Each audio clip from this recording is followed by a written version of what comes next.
Hi, I'm your host, Dave Kemp, and this is Future Ear Radio. Each episode, we're breaking down one new thing, one cool new finding that's happening in the world of hearables, the world of voice technology.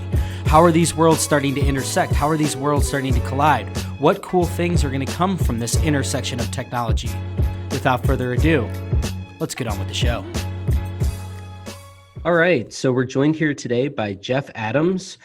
Jeff is one of the earliest voice pioneers. This is going to be a really special episode because we're going to talk a whole lot about the science that goes into Alexa and these different consumer smart speaker devices and voice assistants as a whole. But before we go into too much depth, Jeff, why don't you tell us a little bit about who you are, where you're at now with Cobalt, and then maybe just a brief synopsis of where you were before you went off and started Cobalt. Sure. Thanks, Dave. By the way, I'm glad to be here and always happy to talk about voice. My main job these days is I am the founder, owner, and CEO of Cobalt Speech and Language, which is a company that does speech and voice and language related technology for all manner of applications and devices. And we're hired by other companies to help them build things mainly. So you wouldn't necessarily see our name on things directly, but our technology is behind stuff that you might see elsewhere. Yeah. And we're let me just say a word or two about Cobalt. We're about 30 people strong, scattered around the world. We're a virtual company, so. Here, we're recording this right in the time of the coronavirus quarantine, and that's it's kind of business as usual for us. We're all used to working from home and in a virtual setting anyway. Before I founded Cobalt, which would be going back like 6, 7, 8 years, I was involved at Amazon in the Alexa speech team. Alexa had acquired the speech company that I worked for before that, and so I and my team became the nucleus of the Alexa speech and language team, and we spent 3 years there building what became a surprisingly ubiquitous product, and that was a super cool experience, a lot of fun. And a lot of cool technology went into that. And going back further than that, I've been doing speech and voice technology, mostly speech recognition kinds of things, for just over 25 years now, and have worked in a number of companies doing a lot of interesting things. Yeah, I remember when you were on the VoiceBot podcast with Brett, you guys went through a really extensive background, and I remember thinking to myself, wow, this guy has he is one of the OGs in this space. He's been around for a while, and he has like really chartered a path forward with this whole space. So it's super cool to have you on today. And for the audience, the reason I wanted to bring Jeff on is sort of twofold. I want to first set the stage of what the second half of the conversation is going to be. The first half is going to be about how we got to now with voice technology. I want to hear from somebody that knows the science of it and the domain expertise as well as Jeff. We just came up on Alexa's 5th birthday, and I want to hear how some of those initial challenges when he started at started at Amazon, how they solved some of the challenges that existed at the time, and then looking forward into where we're going with this technology, and in particular, how voice technology can be used in today's setting with coronavirus. How can we use voice technology to combat that? And I think if we have a better understanding of how we got to now, then we can kind of understand what the technology is capable of today and then 5 years from now with what's on the horizon. So Jeff, before this call, I sent you over your successor, Rohit. I sent the article that he penned after Alexa's 5th birthday. And He said enhancements and foundational components of Alexa. He said, in order to be magical at the launch of Echo, Alexa needed to be great at 4 fundamental AI tasks. And those tasks were wake word detection, automatic speech recognition, natural language understanding, and text to speech synthesis. So can you kind of like walk us through like what that was like when you first started at Amazon and when you got pitched on this idea of, you know, a smart speaker, far field microphones? Can you walk us through what the mindset was like then, and then go through each of those 4 and say sort of like how wake word detection, automatic speech recognition, NLU, and text to speech synthesis have sort of evolved since then? Yeah. I've mentioned this several times before in different settings. It was a little bit alarming for me when Amazon first brought us in, and finally, after we agreed to take part in some mystery project and sign up for 3 years, they brought us in and they finally told us what it was that they wanted to do. And I was a little bit alarmed because the conventional wisdom at the time was that what Amazon wanted to do was just not possible, at least not with the technology of the time.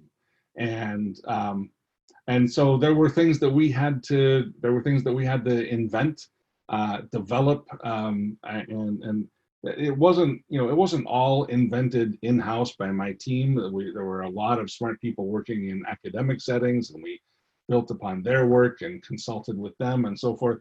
But it was a non-trivial task to develop those 4 areas that you outlined, to get Alexa to be able to work. And that's not even looking at the hardware side of Mm-hmm. the array microphones and the signal processing and so forth that goes into that. But let me take those 4 areas that you mentioned. I'm going to combine the first 2 for a second because they both have to do with speech recognition. Okay. The serious challenge that we had to overcome, the thing that was let me say, impossible at the time. I mean, we've since solved the problem, but the thing that we didn't really know how to do was recognize speech that was coming from quite a distance, specifically indoors. The problem with being indoors is that you're in a room with lots of reflective surfaces. And so when the microphones pick up your speech, they're picking up many different copies of what you said.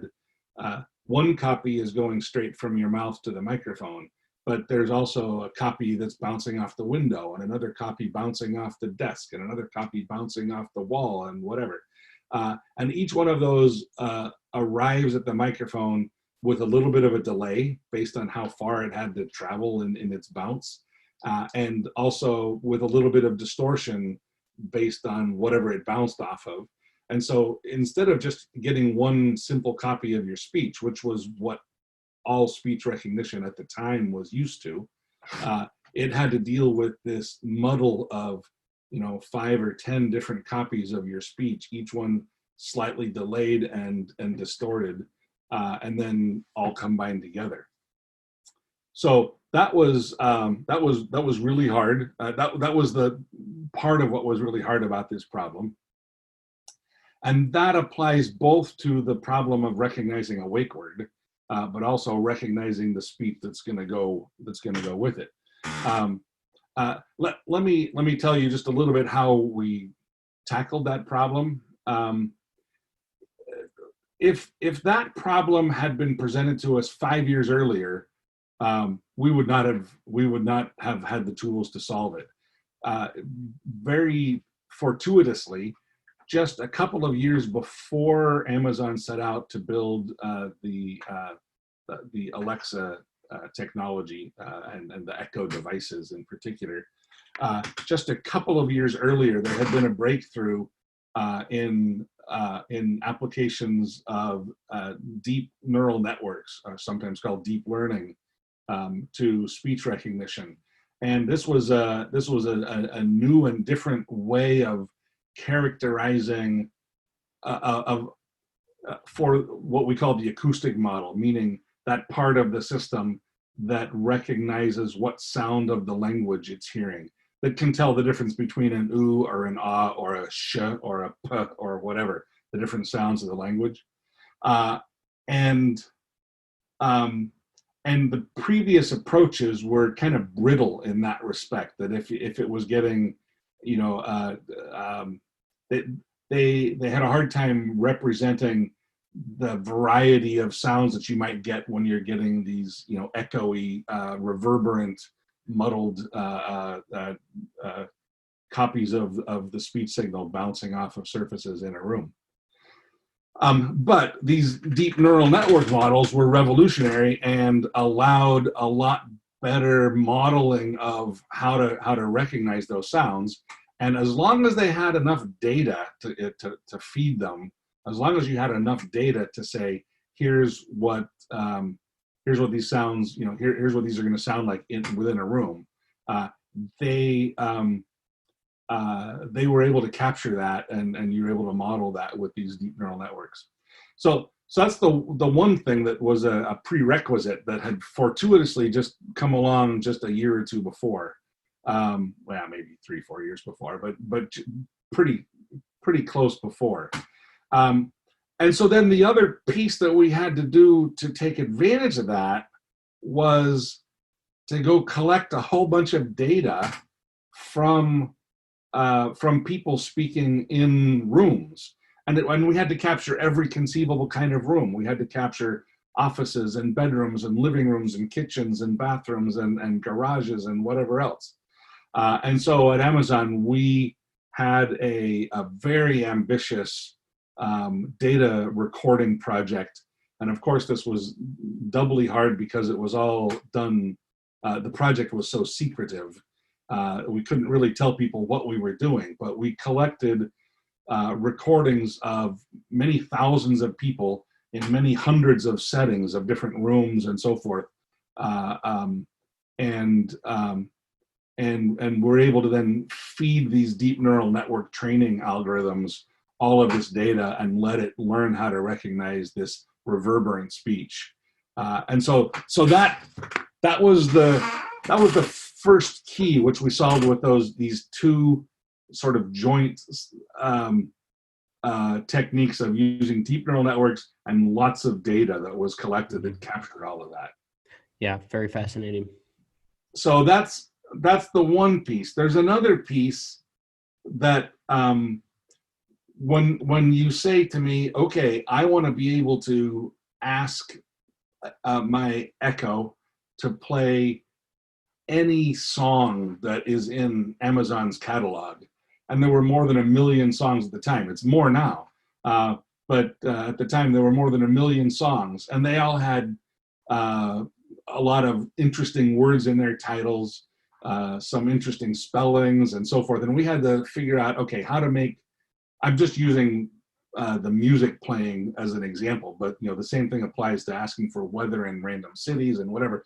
We had to teach Alexa a huge vocabulary of words that would be able to capture every, you know, song and movie and city and whatever that you're speaking. And in fact, she has to know more vocabulary than a typical human does, because most humans don't know the names of every city and all the words in every song and so forth. And so we had to teach her a huge vocabulary and the language side of it, of, you know, how to ask for these things and so forth. So those two pieces together, this acoustic modeling, which we tackled with deep neural networks and this data collection, and the language, which we captured by doing some very sophisticated language modeling and putting those together, that allowed us to really tackle the speech recognition problem that went into Alexa. Now, we sometimes call out separately the wake word part. The wake word is just a specific instance of speech recognition, but it's challenging in a couple of ways. First of all, it's challenging because it's got to be the wake word is like the sentinel. It's guarding the entrance to the whole rest of the system. You've got to get it to recognize the wake word. In most cases, that is Alexa with Amazon, but you know, it might be a different wake word for a different system, and you can change the wake word on your Alexa device as well. But it has to be able to recognize that. in a very robust setting. And I don't know if everybody understands this. There's a small recognizer on the device that's running on the device that is just running the wake word recognition. So on my little Echo my Echo device at home, I when it's listening to me speak all the time, unless I've muted it, turned off the mic. But it's listening to me all the time. But it's not sending that up to Amazon until it hears a wake word. But that means it has that job of this little tiny device on a cheap chip has to recognize the wake word flawlessly in order to then pass the speech along to Amazon. Well, and with that too, I think that's at the core of the misconception that sometimes runs in the mainstream, news media, where it's this notion that it's always recording and it's always listening, and it's such a misconception because, to your point, it's just listening for the wake word. It wouldn't really. Can you speak to just like the feasibility of how it would be ridiculous, right? If it were literally the whole system was listening all the time, the power consumption and you can't run that many computers to right. To listen to every device 24/7 in some cloud-based system. So that's why the devices have to be the gatekeeper, and the wake word is the gatekeeper to say I have to say the device, and then I will send that next utterance up to the cloud. Sometimes, I can't remember what it was, but I was talking to a rental car company and I said, okay, yeah, I'd like to see Alexis, and Alexa woke up thinking it heard its name. Well, sure, we all sometimes hear our names when someone didn't really say them. But then it quickly says, okay, the thing that followed that didn't make sense. So it might have sent it up to the cloud, say, hey, can you make sense of this? And the cloud says, no, I don't make sense of that. And then, but so there are some utterances that will go up to the cloud, but they're few and far between. And the idea that anybody's listening to you is just preposterous. Yeah. And just, it's not feasible. It's not practical. That's what I thought. Yeah. So the wake word is running on the device, and it has to be a low power thing that's always listening. The speech recognition, then once it passes it up to the cloud, is going to make sense of the words that you said. So if I said something like, I want to hear some reggae, it's gonna pass that up to the cloud, and the cloud has to recognize those words. I want to hear some reggae.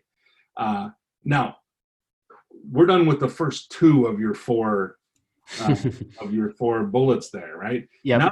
Now we've heard these words. I want to hear some reggae, and what are we supposed to do? Are we supposed to turn on the lights? Are we supposed to, order you something on Amazon or whatever? No, in this case, we have to recognize that means I want to play some music, and specifically, I want to play some music that has the genre marked as reggae. It's not reggae isn't referring to an artist or an album name or a song name or something like that. It's referring to a genre, and it takes some intelligence to figure that out. What do you mean by, I want to hear some reggae? How do you turn that into an actual command that the system can act on? And that's this third bullet, the natural language understanding, of turning a phrase or a word, a command, just knowing the words, turning that into understanding what am I supposed to do. And that's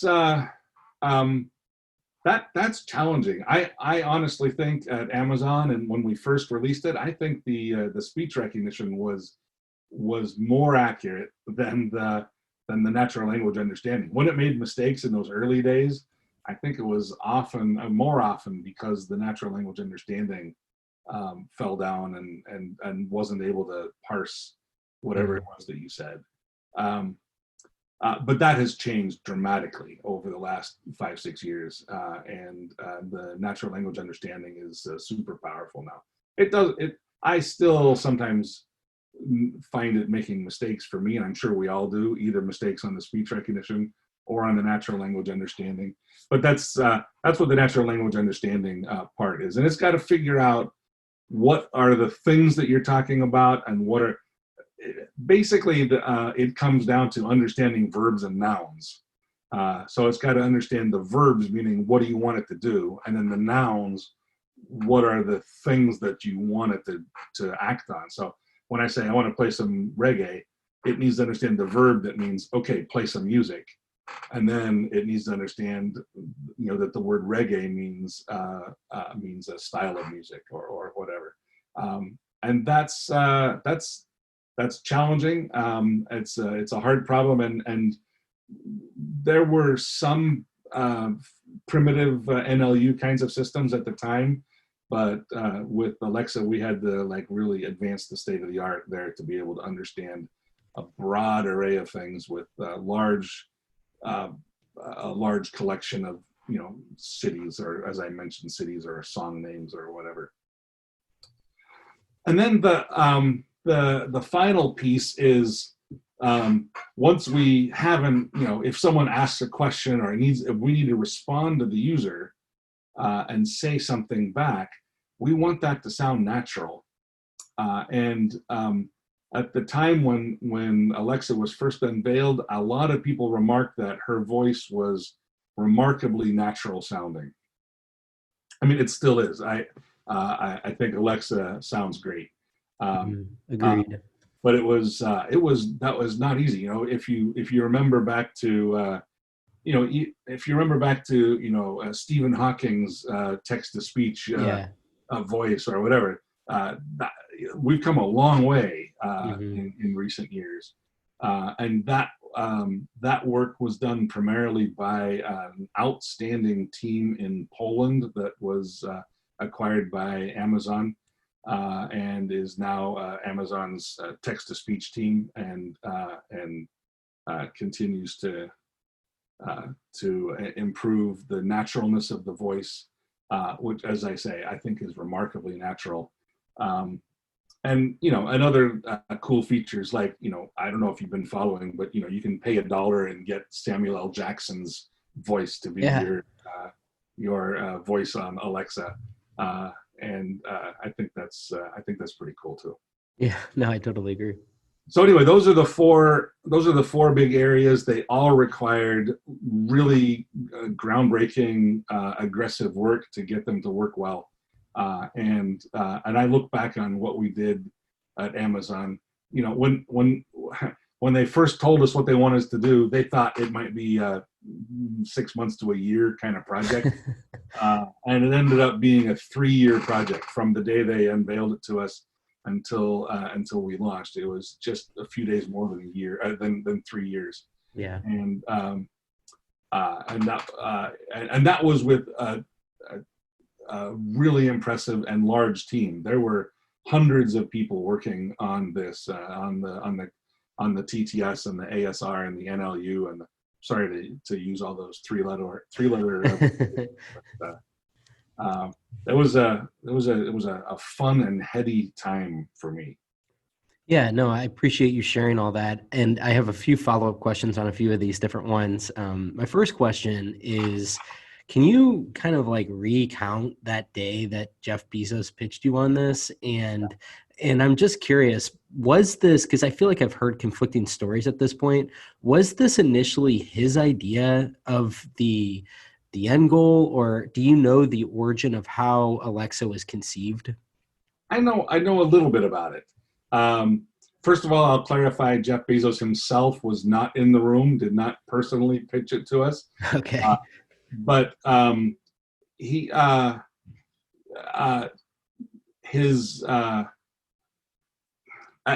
Bezos at Amazon at the time, I think it's still probably the case.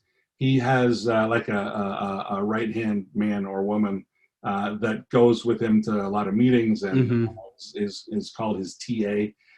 And his TA had been a guy named Greg Hart, who he and the two of them had a lot of discussions. They had heard a lot of ideas, and they heard a number of things that over the course of a year or so, a lot of things that kind of made them start thinking along the lines of a voice first home personal assistant speaker, smart speaker, like the Echo. Nothing like that existed in the market, right? Yeah.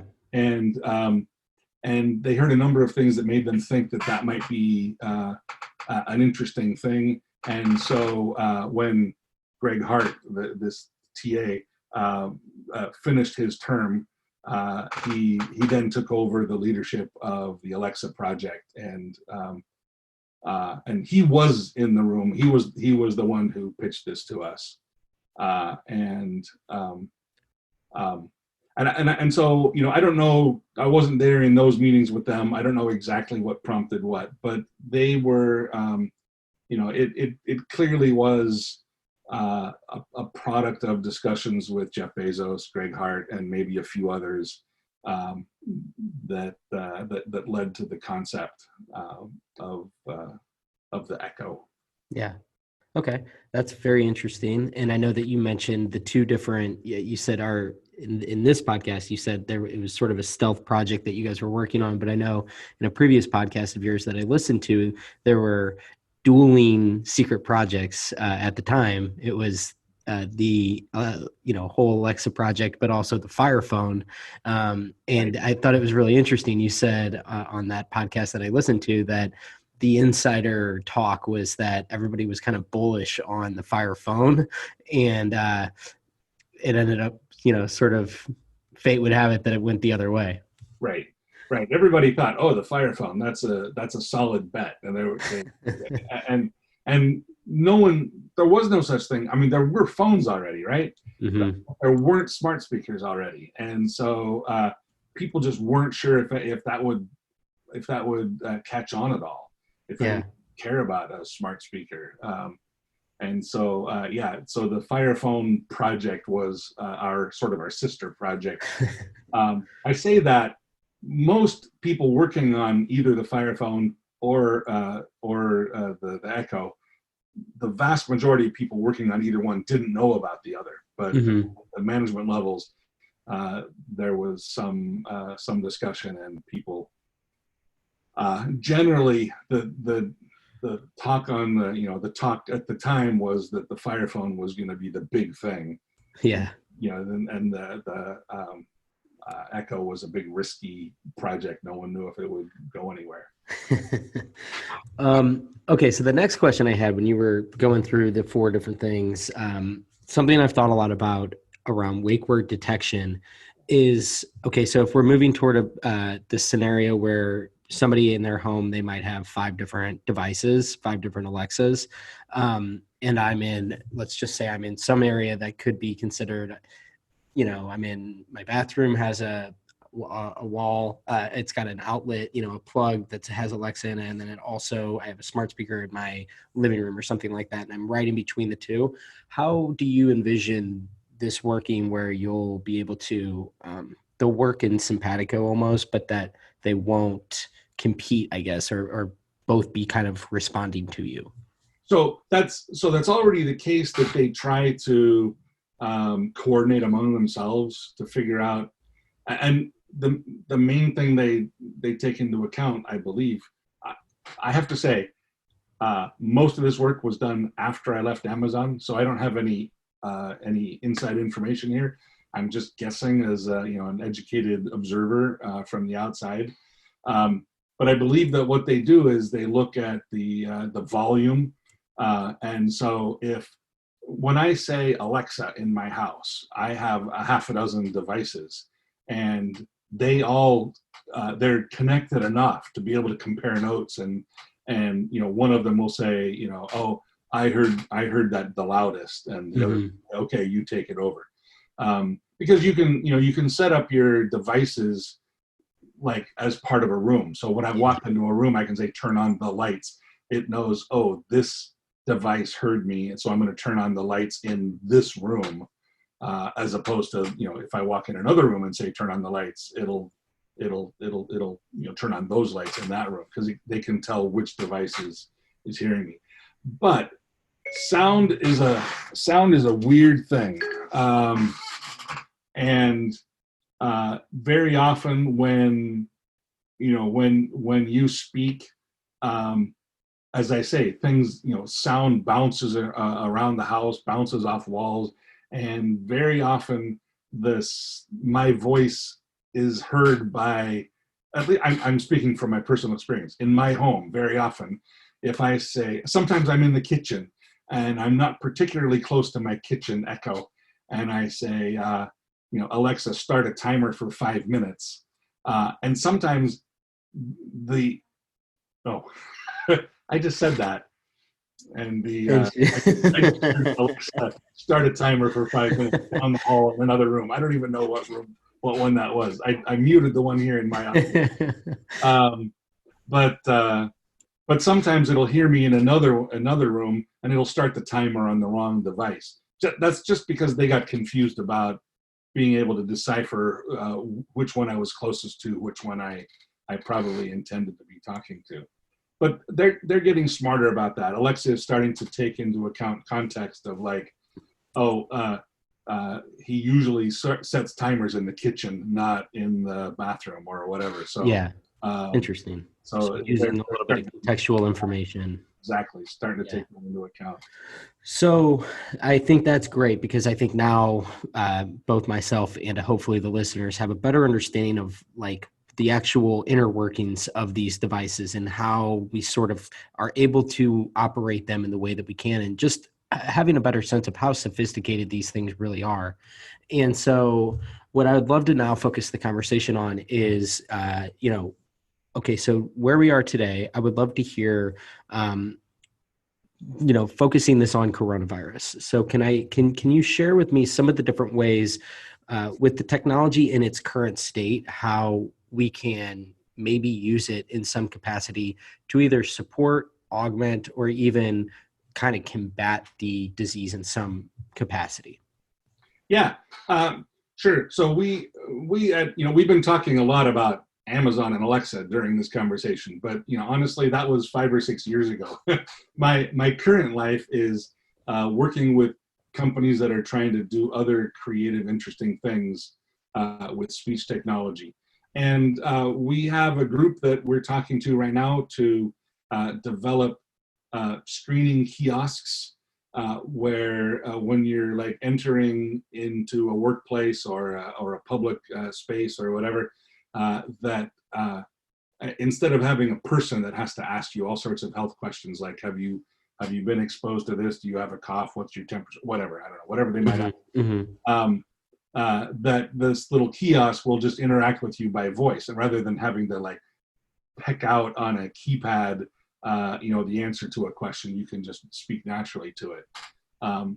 And so we're trying to get that set up to get rolled out in places like I say, like places of employment where people still have to go even during this general quarantine time, but also in airports or other open spaces, public facilities.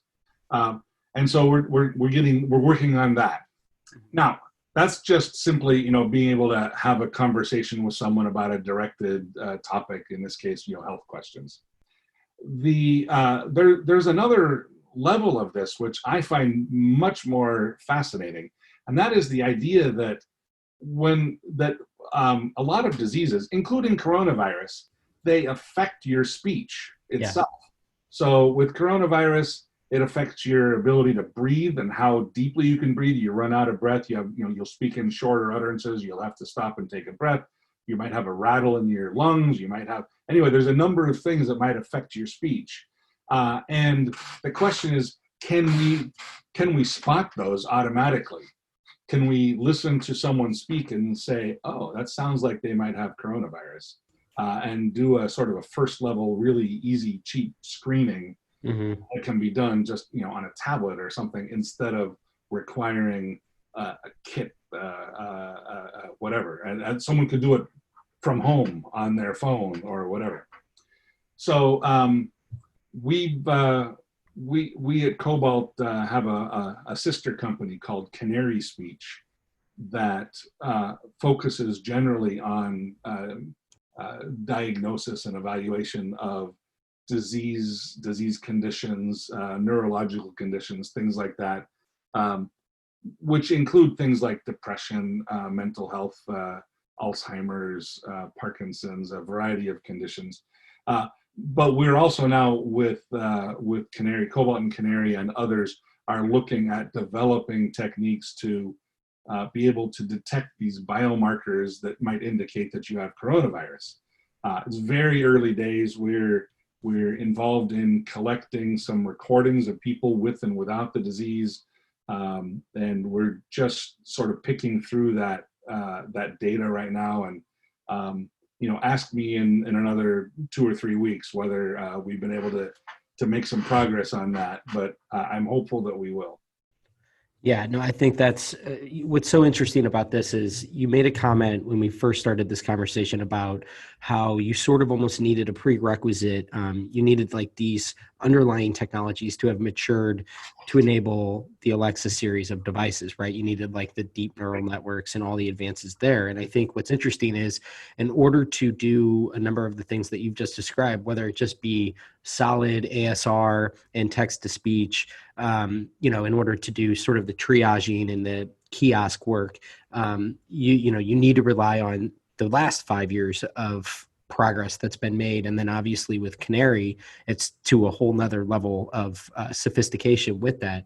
Do you imagine that like in the foreseeable future, as this matures, that you would be able to ask a consumer device, whether it's an application that's being powered on your Alexa device or some type of device that you'd be using the Canary app or you'd be using the Cobalt app where you can, in the Canary scenario where you can literally say, hey, Alexa, or hey, Canary, do a diagnosis on me today. And it will have you do, a minute long, you'll recite something so that it can collect a sample. And then from there, it will be able to read the biomarkers in there to at least get a sense of maybe there are some things off because you've been performing this and you've more or less established a benchmark of what looks normal in your data because you do this kind of every single day. Right. And in fact, we're already at Canary, we're already doing that for a number of conditions. The challenge is adding new conditions. We need data for that to know what it sounds like to have this or that condition. But we're already doing that at Canary, working with a number of partners to detect, identify, diagnose early signs or biomarkers for a number of conditions. So can you share with me then, like what are, based on your experience at Cobalt and some of the different projects that you're working on, can you kind of shed a light on where do you see this like voice assistants in general and this idea of using them for more and more complex scenarios? Where are the limitations today and what are the things that give you the most hope in terms of, whether it was with deep neural networks 5 years ago, maybe it's still with deep neural networks and deep learning, but I'm curious to kind of get an idea of like where we should be looking in terms of areas that are going to help to support the momentum of continuing to move this further and further along so that these voice assistants are just increasingly more and more capable. Yeah. So I think these are going to become more pervasive. You're going to find them in more places, in your car, in your refrigerator, in your whatever. You're going to find voice everywhere. Right. But in order for that to work, there's something that's kind of missing. I'm really proud of what we have done over the 25 years that I've been working in voice to be able to bring it into the mainstream, get it to work for more people and so forth. But it still doesn't work for a lot of people. There are a lot of people who have distinctive accents or speech difficulties, or there are people that we don't understand exactly why, but they just don't get along with speech recognition. We in the field we sometimes call them goats. and I don't mean to say that as an insult, but it's just, there's this phenomenon of speech goats that the technology doesn't work for them very well, and we don't always understand why that is. That we're getting there. We're getting to where there are fewer and fewer goats, but there are still huge problems that that we have. Like, if you look at everybody in the world, there are a lot of languages spoken, and only a fraction of those have any kind of speech technology to support them. So there are lots and lots of people around the world who have a cell phone but can't talk to it. And for them, if they see, in a movie or whatever, they see someone talking to their phone, that's science fiction. That doesn't work for them. They aren't in that world. And we want to bring them into that world as well. That's one of the things that I think is going to have to be on the forefront of our progress over the next 5 or 10 years, is being able to bring this technology everywhere. So it's not just speech everywhere like a lot of devices in the first world and second world, but also throughout the world. Right. That speech is everywhere for everybody. Mm-hmm. Yeah. It's as accessible as possible too, not just as available. Okay, so that's really interesting. And then on, something like, because where I think my lack of understanding starts to fall apart is the deep learning, the machine learning. Can you just speak a little bit about the current state of things and where that area is sort of going? So deep learning refers to a very specific type of machine learning. Machine learning is a broad category. Deep learning is a very specific type of that uses multi-layer perceptrons. That it's a very particular thing that happens to be very good at recognizing images and speech and a number of things. That technology is becoming mature. It's there have been several variants that have been explored and refined, and we're getting pretty good at least the. I don't know that deep learning itself is going to improve a whole lot. It may find new homes. So, for example, deep learning is not used. It's used a lot in acoustic modeling. It's not used as much in language modeling, and even less in like natural language understanding. So the deep learning approaches might find new homes, new places to be applied. So that could happen. I also think that there are going to be things that surprise us that we don't know. I mean, deep learning surprised us 10 years ago.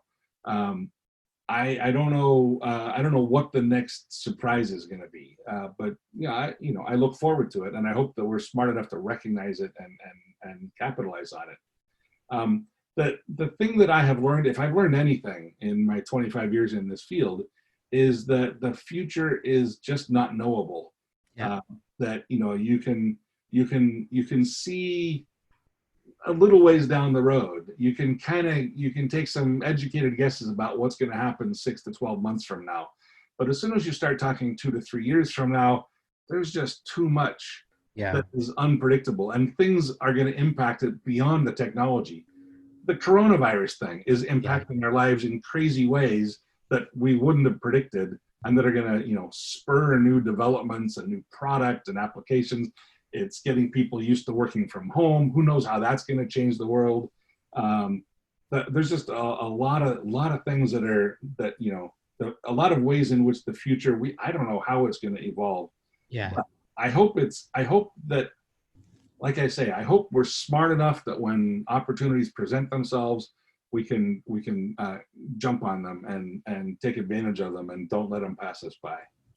Yeah, no, I think that's really well said. And I think from somebody like you that's been working in this space for as long as you have, to acknowledge that it's really hard to predict where this is going. You have a sense of what options it enables, but you don't necessarily know where it's ultimately going to go. So, Jeff, as we wrap here, can you just share with the listeners a little bit about where they can find you, contact you, and just read up on Cobalt and the great work that you guys are doing there?